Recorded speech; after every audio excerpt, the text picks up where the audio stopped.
Terakhir kita bahas buahnya memayu hayuning bawana.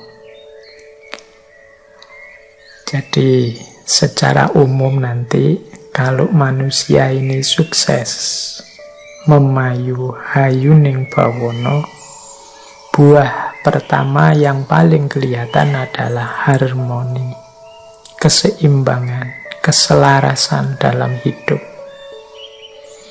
Di hubungan ideal antara manusia dan alam semesta.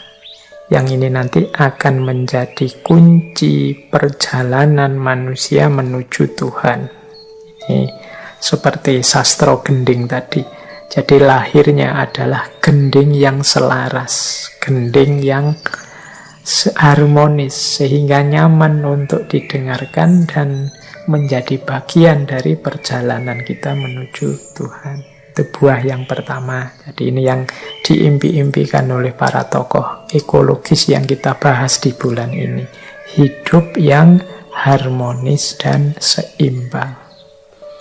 Yang ini akan membahagiakan manusia pada akhirnya, membuat alam semesta juga lestari dan mengundang ridhonya Allah, ridhonya Tuhan, sehingga perjalanan manusia ilaihi roji'un semakin lancar.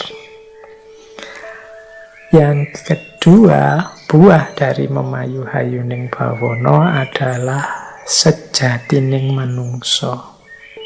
Sejatining manungso itu kalau dalam bahasa filsafat Islam mungkin ada istilah insan kamil atau jalmo utomo, manusia yang utama. Mengapa lahir manusia yang utama? Ya karena manusia inilah yang mampu menjalin hubungan yang harmonis, ideal dengan semesta. Manusia yang mampu memperindah-indahnya alam semesta. Manusia yang dengan laku moral, dengan laku tirakatnya mampu melahirkan keseimbangan dalam hidup. Jadi dari sisi makrokosmos akan muncul harmoni, dari sisi mikrokosmos akan lahir seorang insan kamil. Ada beberapa sesi kita secara khusus membahas tentang insan kamil ini dari beberapa tokoh filsafat Islam seperti Ibnu Arabi maupun Muhammad Iqbal atau Ali Syariati. Nah, terakhir dari ranah ilahiyah, kesuksesan, keberhasilan seseorang memayu hayuning bawana merupakan manifestasi dari terjadinya manunggaling kawula Gusti.